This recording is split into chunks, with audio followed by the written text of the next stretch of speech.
If you guys need any FIFA 22 coins, make sure you check out igvault.com. Their link is down in the description. They're fast, cheap and reliable, and if you use code REMA you can get yourself a nice 6% extra discount. So what's going on, guys? My name's Ash and welcome back to a brand new video on the channel. In today's video, guys, I'm going to be doing a 4-2-2 custom tactics and player instructions video. Now the 4-2-2 is a formation I really like in FIFA 22 and I especially like it when I really want to get a goal in the game, you know, if I'm losing the game 1-0 or if I need to attack my opponent a bit more to get that goal.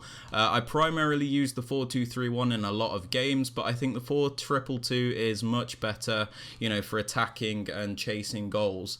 But before we get into the video, guys, I would appreciate it if you could drop it a thumbs up, as that does really help me out. Subscribe to the channel if you are new so you never miss out on any videos like this one, and don't forget to turn on notifications so you're notified when a video is posted. And with all that aside, guys, let's get right into the video. Okay guys, so getting straight into the custom tactics, these aren't the ones that I use. The reason that I've done this is so people don't just click on the video, try out the tactics without understanding them, and then complain at me if they don't work, for example. You know, I want you guys to actually understand why we use the tactics in a certain way, and if you understand the tactics, you'll play a lot better with them, I can promise you that.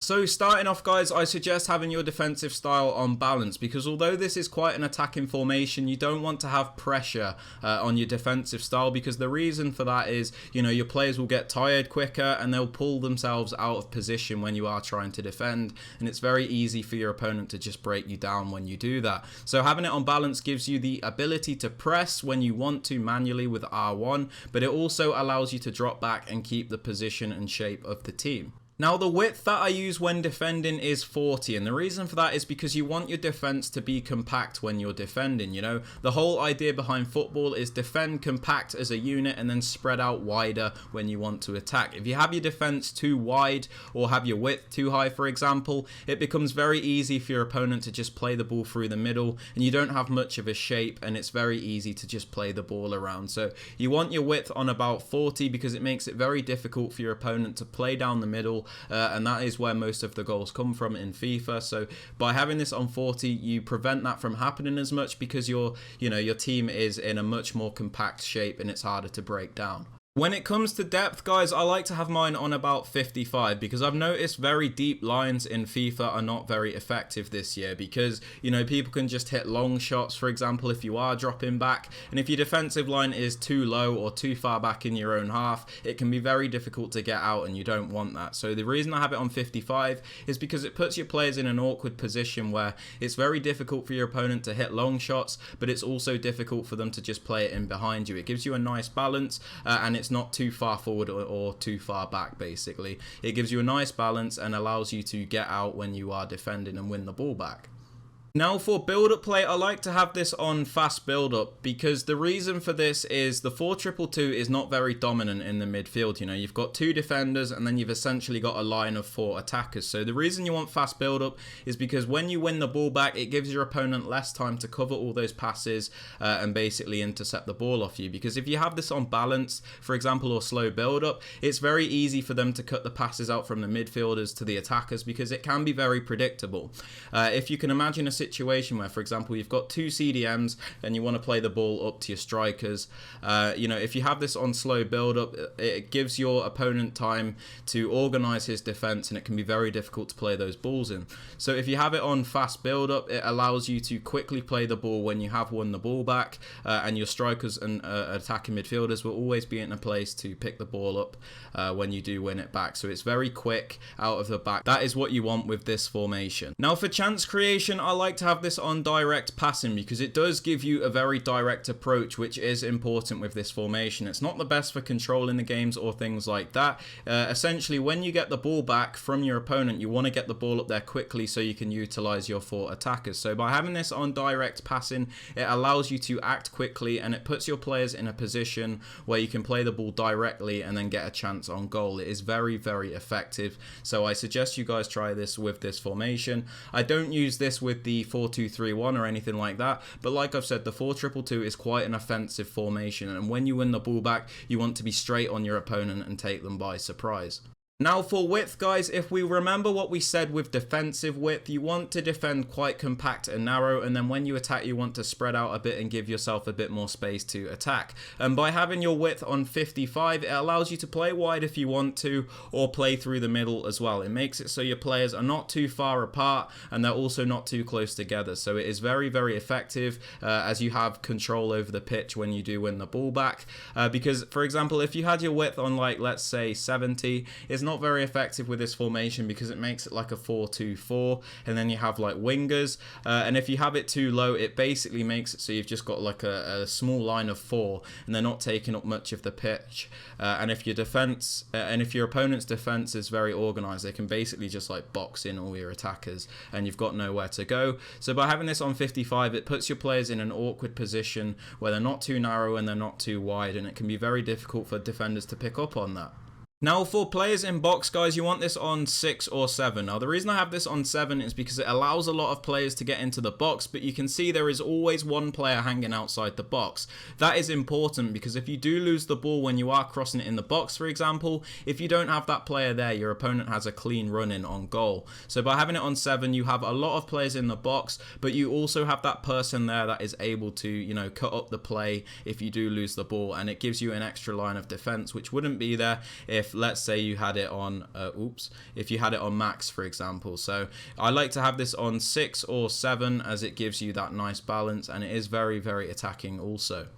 Now for corners, I like to have this on 3 because it gives you the chance to have players in the box and it gives you many options when you are crossing the ball in. But as you can see, you also have 2 players that hang back. So you have like 2 extra lines of defense. So if your opponent does win the ball or heads it out, you've got 2 players there that can win the ball back and keep up the attack. Or if your opponent does start attacking you, they can break up the play and prevent it from happening. You know, if you had it on 5, look, there is no player outside the box. So if your opponent heads it out and wins it back, you're in a lot of trouble and you don't want that. So if you have it on 3, yeah, it's much more effective, I can promise you guys that. Okay, so lastly, for free kicks, I like to have this on 3 as well, and it's mainly for the same reasons as the corner. You have a lot of options in the box when you have it on 3, and you also have that defensive security as well if you do lose out the ball. You know, if you have this on 1, for example, you have no players in the box, you don't really have anyone to cross to, but obviously you would be very sound defensively, but you know, it's not very effective when you get a set piece because you're not really going to be able to create a chance. And similarly, if you have it on like 5, for example, you've got all your players in the box. So if you lose out on the cross and your players don't win the header, you're in a lot of trouble because there's nobody there to break up the play if the ball does get out and your opponent has a clean counter-attacking opportunity. So yeah, these are the custom tactics that I suggest using.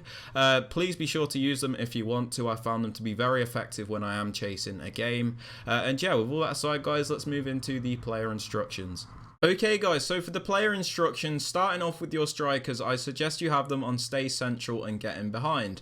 Now the reason I like to have them on stay central is because I don't like them drifting off into those areas where they're not, you know, in a position to score. If you have them in stay central, they're always in those positions where they are able to shoot and score, whether it be a finesse shot or whether they get in behind, which is the next tactic. I suggest you have them on get in behind because, you know, when you win the ball back, like I said, you want to be very quick and efficient with your passing, and over the top through balls are very effective in FIFA 22. So if you do play one of those over the top through balls, your strikers will get in behind and get onto the end of it, and it will give you easy chances. So that's why I like to have the strikers on stay central and get in behind.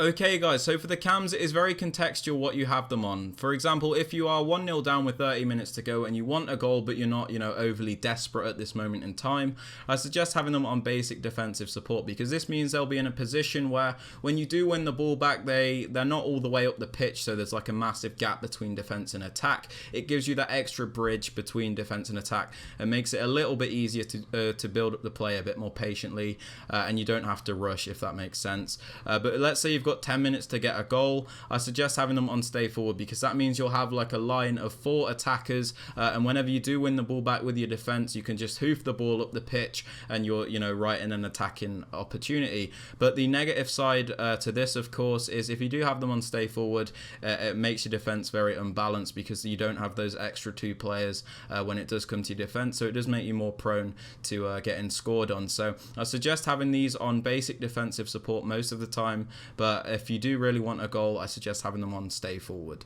Okay guys, so for your CDMs, I suggest having them on cut passing lanes, stay back while attacking, and cover center. So let's break this down. Cut passing lanes means when there are passes played, they focus on getting into those passing lanes and cutting off the passes. It's very effective in breaking up the play and makes it very difficult for your opponent to just pass the ball through you. So if you have this on cut passing lanes, it is very effective defensively. I suggest having them on stay back while attacking because, you know, for example, if you have these on balanced attack or join the attack, whenever you do attack, obviously it'll be very helpful, of course, because you have more attackers in that half. But when you do lose the ball, it can be very, very costly because then you just have, you know, your 4 defenders, and it's very easy for an opponent to just, you know, come through and score because you don't have that extra line of defense to cut out the opposition. So have these on stay back while attacking, and you'll find yourself conceding a lot less goals. I suggest having them on cover center because you don't want them drifting out wide.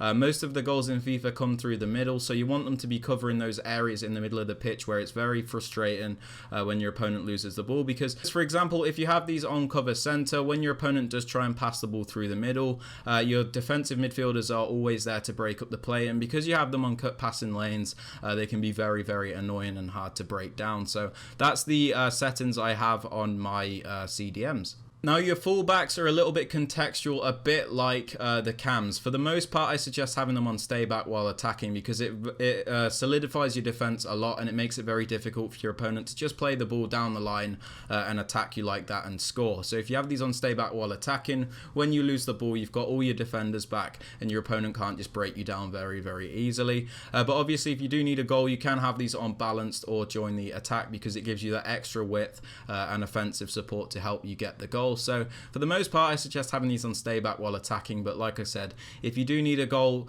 have them on join the attack because then essentially you have a line of 6 attackers and it's very, very difficult to stop that. But obviously if you do have that on join the attack, it's very easy for your opponent to just break you down and score because you've got no one back really. But yeah, they are the custom tactics and player instructions. If you have found them useful or enjoyed the video, I would appreciate it if you could drop it a thumbs up as that really does help me out. Subscribe to the channel if you are new so you never miss out on any videos like this one, and don't forget to turn on notifications so you're notified when a video is posted. And with all that aside, guys, I hope you have a fantastic rest of your day, and I'll catch you all later. Peace.